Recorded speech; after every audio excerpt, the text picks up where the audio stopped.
First place Mamie and I lived was in an upstairs apartment in this house on Ordway Place in East Nashville. Looks like investors are renovating it and have taken down the stairway on the side that we went up to our place. It probably wobbled like a Jenga tower.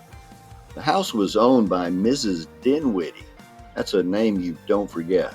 Was she a dimwit or witty? I don't know. We didn't live there long. We married July 2nd, and I was starting back college that fall. Mamie married a youngster, you know. We lived in a trailer for a while on the campus of Freed-Hardeman College. It was so small you could sit on the toilet, wash your hands in the sink, and soak your feet in the bathtub all at the same time. We were part of the tiny house movement before there was a movement. We just didn't have Instagram to brag to everyone about it. The trailer sat right next to the site where the college was building a new auditorium.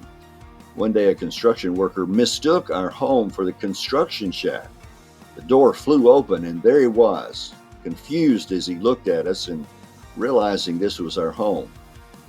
Thankfully, I wasn't in between changing my BDDs. We soon moved out to an off-campus apartment and then again later moved back into a house on campus. We moved so often, the postman started sending us hate mail, and I heard he had to go for counseling. We lived in a cabin on the lake in Springville, Tennessee. One day, Mamie and I went fishing. Well, Mamie went fishing. She wouldn't bait a hook or take a fish off the line, so that's what I did. I was her bait boy and fish wrangler. I've often said our housing from there went downhill. I've never lived on the lake since. Go. Happy birthday to you. Happy birthday, dear Papa. Happy birthday to you.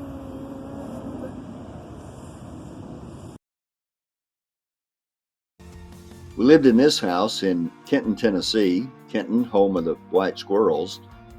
Mamie said she felt like we had moved into Buckingham Palace. Our house in Des Moines was a nice church-owned suburban home. We were living the American dream, and I was shoveling 2 feet of snow off the driveway.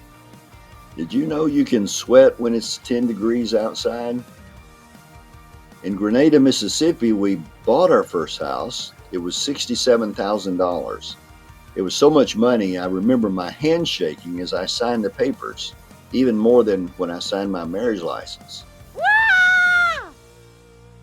In Dyersburg, Tennessee, our house had a large in-ground swimming pool where Mamie and a couple of the kids learned to swim.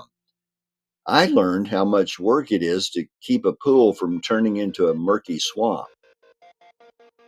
In Cabot, Arkansas, we built a house, a 4-bedroom. It was around $110,000.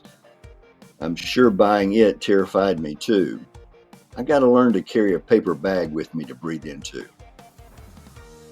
We also lived in an igloo for a while. Only problem is, to stay warm, we'd built a fire and it melted the walls. Plus, the HOA didn't approve of our using ice as building material. Papa, I can't believe that. Okay, here's our house now. We moved in June 2002.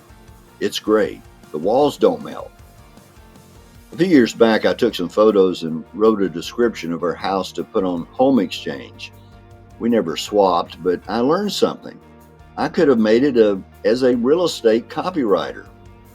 Well, besides that, as I looked at the description, a safe, quiet neighborhood, a big pool steps away, a greenway trail along the Harpeth River, sit in the backyard and see all kinds of animals, and all the things to do around Nashville, I thought, that sounds like a nice place. I'd like to visit sometime. Wait a minute, I live here. We get used to what's around us. We forget what we have and fail to appreciate it. I met a guy from Hawaii who was here, and he kept on and on about how beautiful Middle Tennessee was. This guy's from paradise, but he sees Hawaii all the time. Middle Tennessee was different and it was beautiful. Middle Tennessee is beautiful, but I don't think about it much because I'm here all the time. It's home. So it's good for us to stop every once in a while and just think about what we have and appreciate it. And if you ever happen to move into an igloo, I'd recommend that you not start any fires. Huh? And children of my children, ask your parents which of these houses they lived in and a couple of their memories.